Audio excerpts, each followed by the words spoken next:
Bienvenidos y bienvenidas a Enclave Política, el programa de Telesur que analiza, que reflexiona junto a usted sobre nuestra región.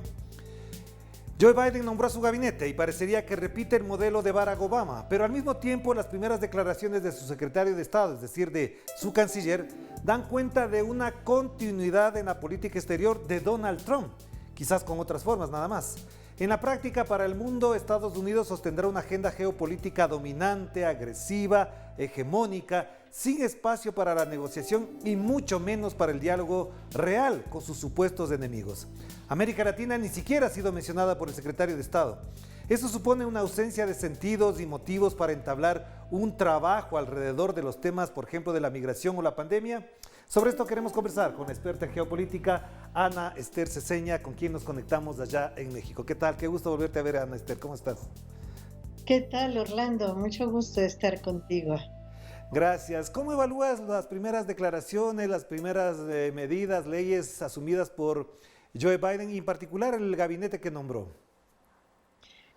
Mira, es todavía un poco temprano para tener mucha claridad, pero tal parece que llegan con la idea de retomar la política de, digamos, el espíritu americano tradicional, cancelando un poco todas estas locuras, que fueron locuras, pero fueron pruebas también de Trump en el sentido de qué tanto era posible encerrar a Estados Unidos y fortalecerlo dentro. Y bueno, está clarísimo que requieren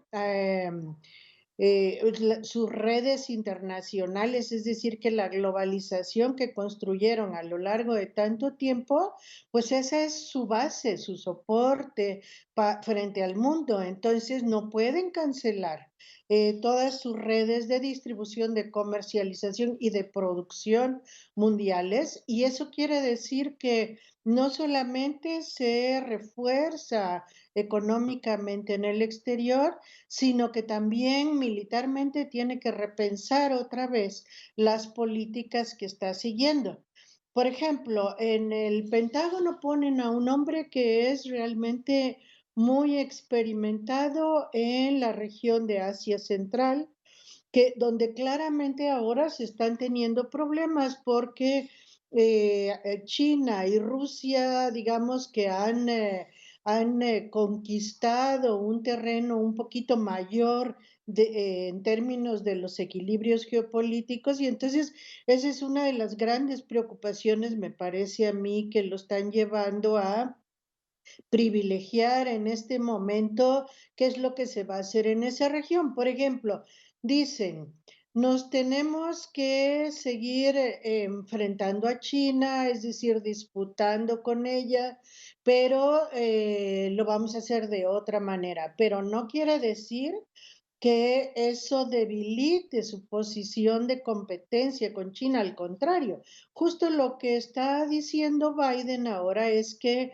se estaba confrontando con China desde una posición de debilidad relativa, gracias a las políticas de Trump, y que en realidad en este momento lo que se requiere es pelear desde la fortaleza, es decir, recuperar, reestructurar esa fortaleza estadounidense que en gran medida le viene del exterior para poder confrontar a estos poderes que le están disputando espacio.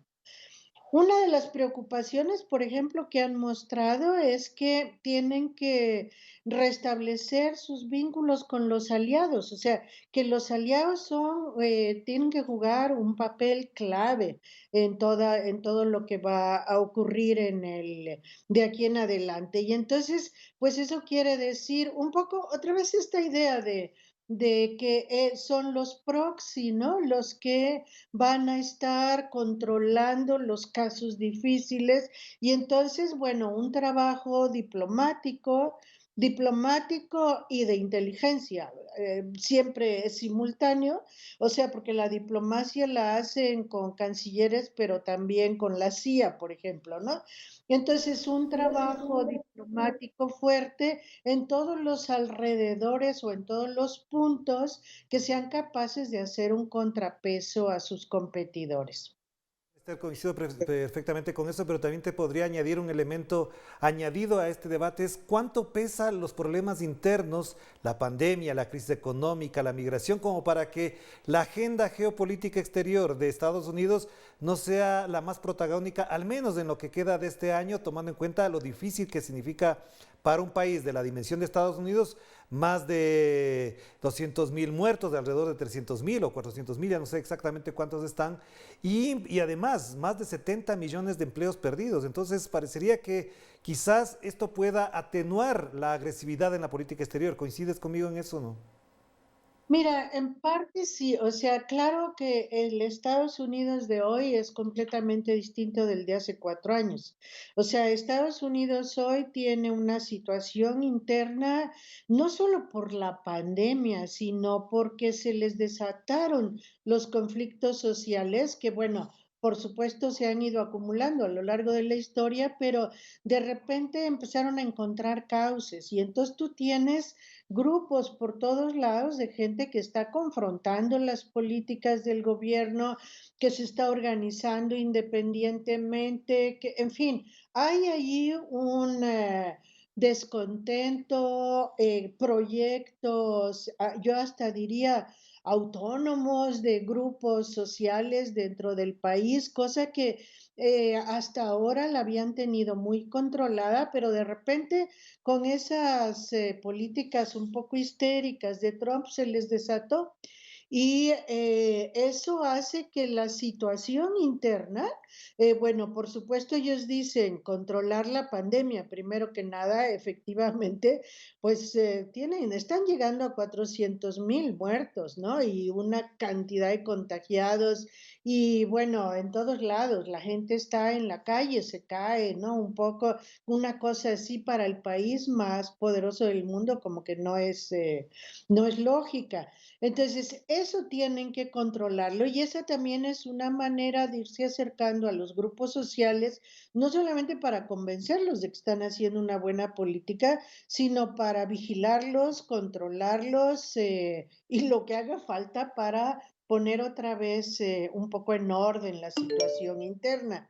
Claro. Pero creo que por eso es que están pensando mucho en restablecer sus vínculos fuertes con los aliados. O sea, como tienen que dedicar mucho esfuerzo a la situación interna, bueno, entonces en la situación, digamos, geopolítica internacional, sí restablecer sus circuitos, sus vínculos y hacer que los otros sean los que asuman las tareas que pues de algún modo ellos en este momento no quieren asumir, ¿no? Directamente. Claro, pero entonces ahí te preguntaría algo que también retomo de parte de tu primera respuesta, Nester, y tiene que ver con el rol que está jugando China. Ha sancionado a funcionarios de Donald Trump. Rusia ha tenido un discurso más bien expectante, prudente, a la espera de pronunciamientos reales y también la espera de que hasta febrero se firme el acuerdo nuclear que lo propuso Irán. Es decir, ahí hay temas que son candentes, que son calientes, para decirlo de alguna manera, y que de Joe Biden no se ha pronunciado, pero también el secretario de Estado ha dicho que ha sido correcta la política de Donald Trump con respecto a China. ¿Cómo miras esta lógica entre esos tres o cuatro grandes países poderosos en el ámbito geopolítico? Pues mira, yo veo que el secretario de Estado es realmente muy, bueno, ya incluso había estado ahí, ¿no? En la Casa Blanca, no es alguien que acaba de llegar a la política ahí y sigue muy la línea tradicional, ¿no? La de Estados Unidos es el líder mundial y aquí se imponen nuestros criterios. Eso lo tiene, me parece, por lo menos en su primer discurso fue muy claro en ese sentido. O sea, empezó a decir dónde estaba la verdad y dónde no había cosas correctas, nuevamente a ser los rectores de la política mundial.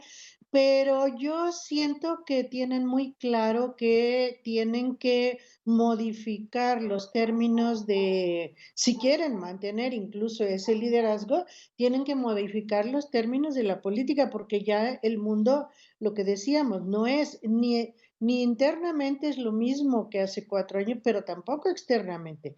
O sea, ahí tenemos una China muy avanzada en términos de la construcción de su ruta de la seda, por ejemplo, con muchos vínculos con países de todos los continentes. Mira, la entrada de Rusia, de China, de Irán, incluso en América Latina es algo que les preocupa muchísimo porque son terrenos que eran absolutamente de ellos y hoy van a tener que ver cómo lo sacan o cómo limitan la participación de estos otros poderes en su propia región. O sea, América Latina no la mencionan en el discurso, como tú decías, porque América Latina ya la tienen garantizada, ya la tienen asegurada, esa es su región, ¿no? Y lo que les preocupa es qué hacer para establecer esos otros cambios en el equilibrio de fuerzas en la zona de Asia Central principalmente, pero también de África, ¿no? En África yo creo que se van a empezar a mover también de manera importante porque ahí les están ganando terreno y África es importantísimo desde el punto de vista material, ¿no?